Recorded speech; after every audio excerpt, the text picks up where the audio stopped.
Hello, hello, hello, and welcome back to Coach's Corner. I am your host, who's Coach of R. It is a Wednesday. It is July 24th. We are back this week. A little bit of a funky week here because Monday we're going to get to in a moment of why I wasn't here. Then yesterday I was recording the show, and sure enough, the weather just said, "You're not recording the show." Internet just went poof.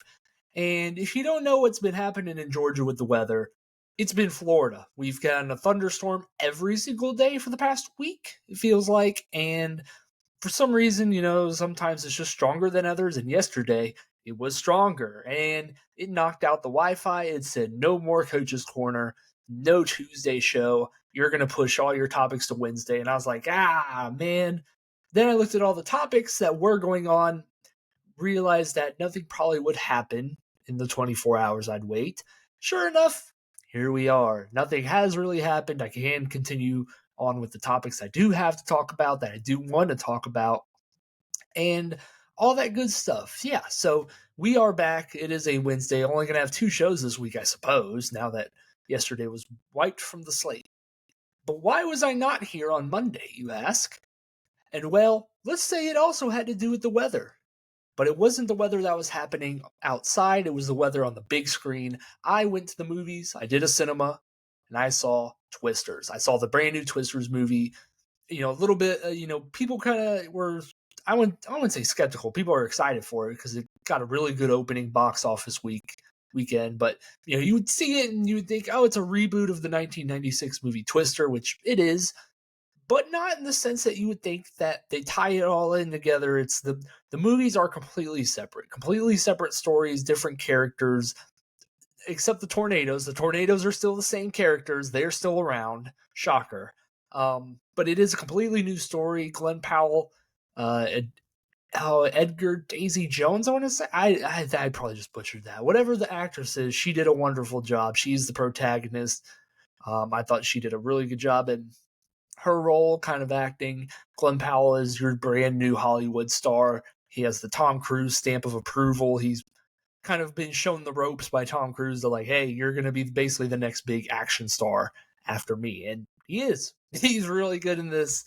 All the characters I feel like are really good. They're not, I don't think they're in depth or anything, but you can kind of see the surface level of, who's a good guy, who's a bad guy. And like I said, I saw this movie in IMAX, so that was awesome. And I think this movie was the perfect experience for a theater.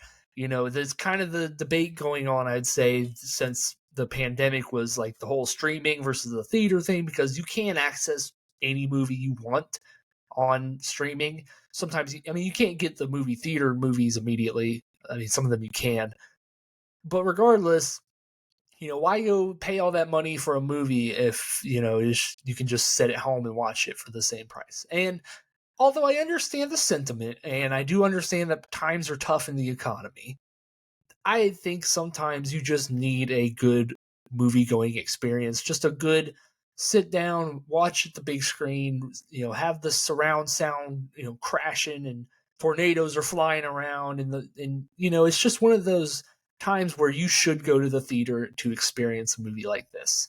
It's just, I feel like a pretty simple thing that just sometimes it's just better. It's not as convenient, I guess. It's not as cheap as, like I said, staying at home, but it's the experience you pay for. It is nice to splurge every now and then. And Twisters, I think, is the quintessential summer movie to do that. A disaster movie, action movie that has a really good ending, I think. And it just, flat out, my review of it, it rocked. It just rocked. Tornadoes are sick. Driving around chasing tornadoes is sick. And I just think it was really cool. So that is why Monday did not have a show, was doing that type of thing. But we do have some sports to get into. We do have the weekend sporting event that did happen. The golfer has made a jump into being the next guy. And we also had a signing from a team that just keeps getting away with it. But first things first, we have to talk about this country. That's been the theme of the summer, it feels like, for the past 2 weeks, is we have to talk about what's happening here in this country. And that is this basketball team nonsense needs to figure itself out. It just needs to figure itself out. The women's team, if you haven't keeping up, the WNBA had their All-Star break. Basically, they did an exhibition match where it was Team USA versus the not Team USA WNBA players. And Team WNBA smoked Team USA. I mean, frankly, it was like the score doesn't reflect it, but really it was a 10-point game for majority of it. And it also featured players that were snubbed. I mean, Caitlin Clark, the most notable sub, I think, was Arike Ogunbowale. She was the MVP of the match. I mean, even if you want to throw Angel Reese in there, I mean, obviously is a great rebounder, so she probably could have been useful. They just kind of smoked Team USA.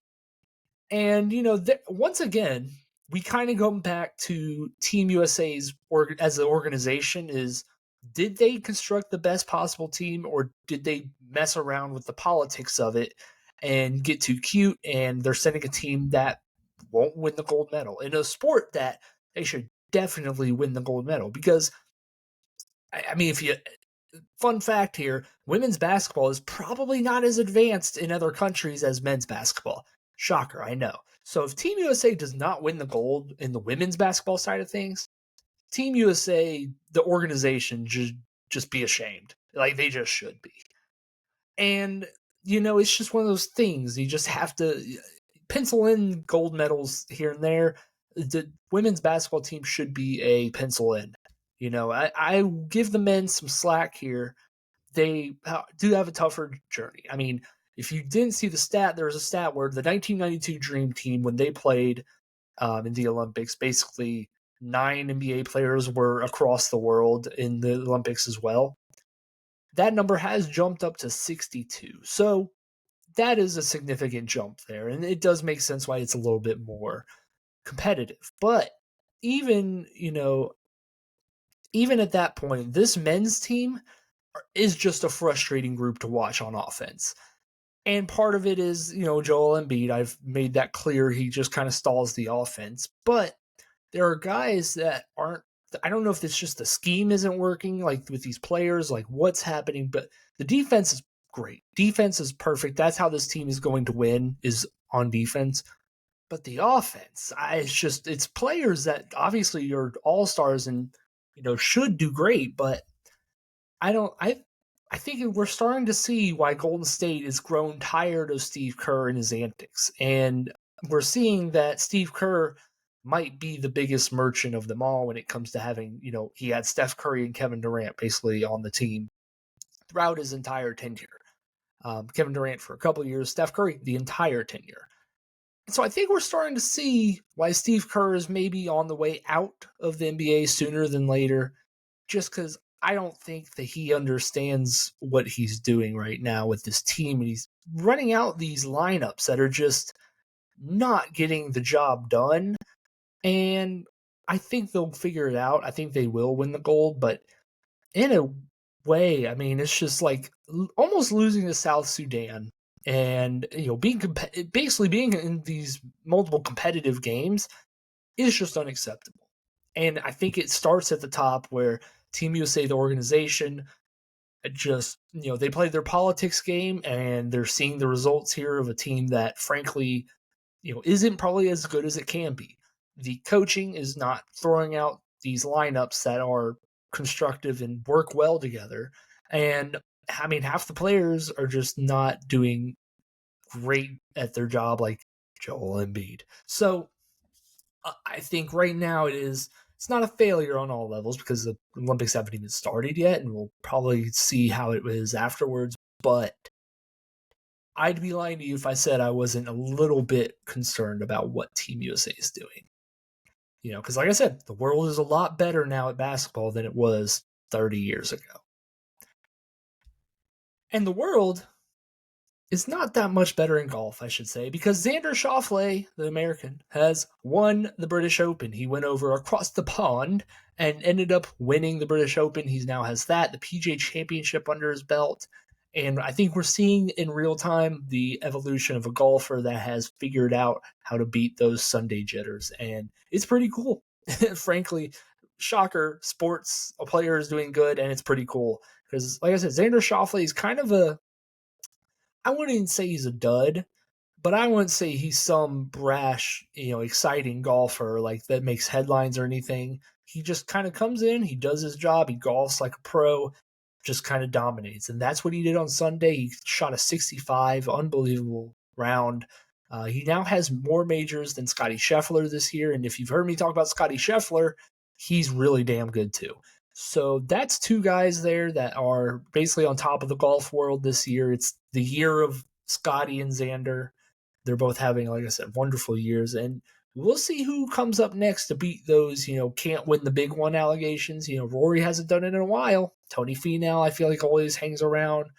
Colin Morikawa is a young guy. Will Zalatoris is a young guy. Like, now we'll see which one of these guys kind of rises up, And it's just I thought it was a very interesting way to see Saturday or Sunday's golf tournament end. Was him just coming out just dominant, just a dominating performance where you never really a doubt once it got into that close area there. Just not really a chance for Daniel Brown, Shane Lowry. Great performance by those guys for the weekend, but Xander was on another level and it was impressive. And so we move on to another group that has just kind of, done their jobs as well. And that is the Baltimore Ravens.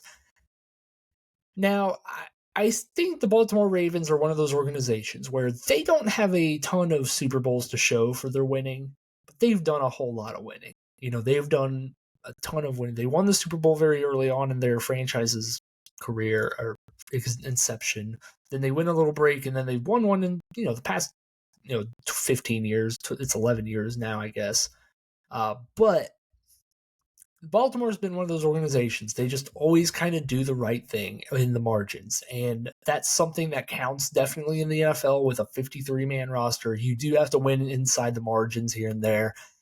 And they made a move on maybe Sunday, Monday, that I thought was very underrated. And that is signing former Pro Bowler Eddie Jackson from the Bears. It's just such a Ravens signing. And I say that in the way that Eddie Jackson's not going to come in and be an immediate starter, I don't think. He's not going to, probably put up the same stats he did in his Pro Bowl years with the Bears. He hasn't played 16 games in the past 2 seasons, I want to say, since 2020. So, a long while. And he is 30. So, there are, reasons of why Eddie Jackson's been hanging out in the veteran free agent market for a while now. But when you can basically have a safety, a Pro Bowl safety who, like I said, he's 30. He's not old 30. He's not 35, 36. He's not up there in age. Too bad.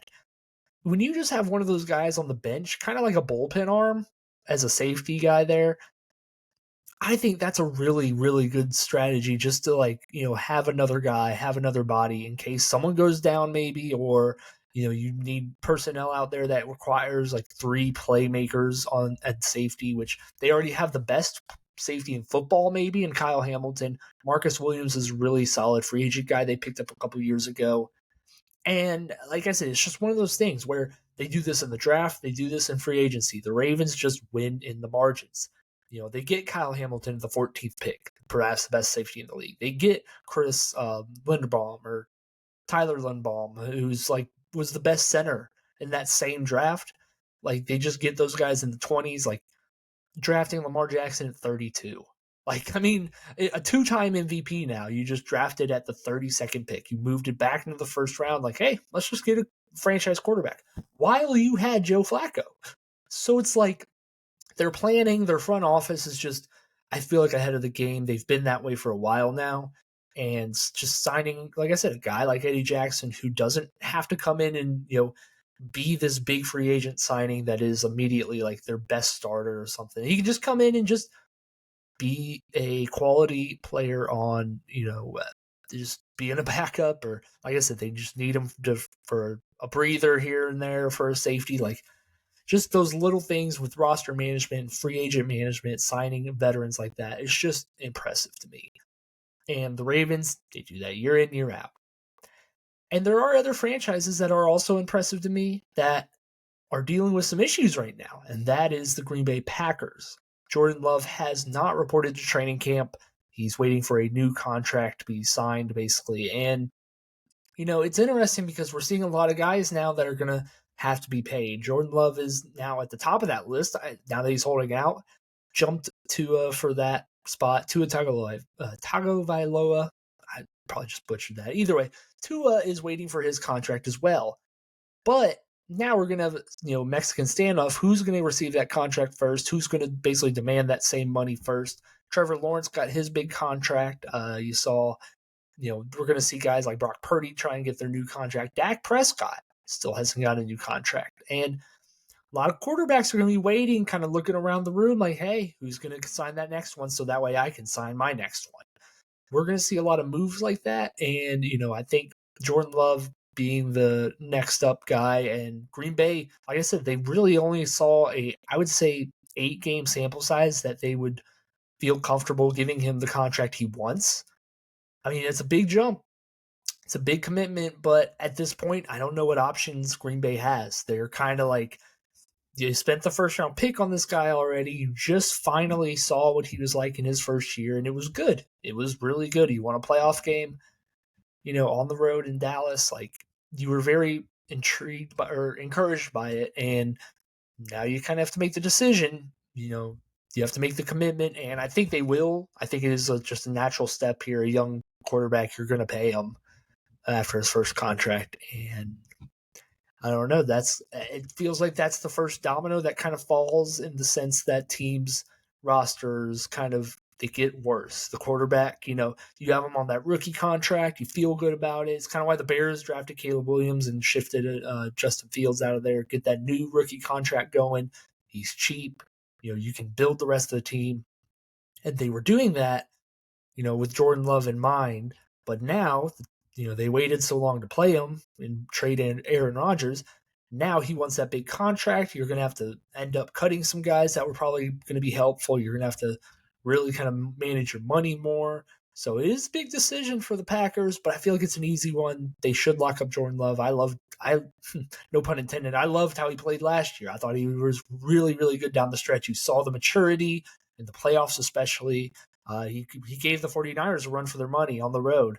He went on the road 2 playoff games, did a hell of a job. So feels like a pretty simple move here for Green Bay, but it is notable because, like I said, once that first domino goes, maybe the Packers won't be as competitive in the next 5 years. And he's another domino in the sense that once he gets paid, more quarterbacks are going to look at the contract and say, hey, my team, look at this. I'm going to need that Brinks truck backed up. So very interesting stuff happening around the NFL with training camp underway for majority of the teams. So we'll see more headlines come out. Hopefully we'll get some more stuff to talk about for tomorrow's show. Thank you for all your support. Thank you for waiting for me to come back. I am back. So short little break due to weather, but alas, we are back. So I say all that to say, like, share, subscribe, do all that good stuff, please. I will see you guys tomorrow. Thank you so much, and goodbye.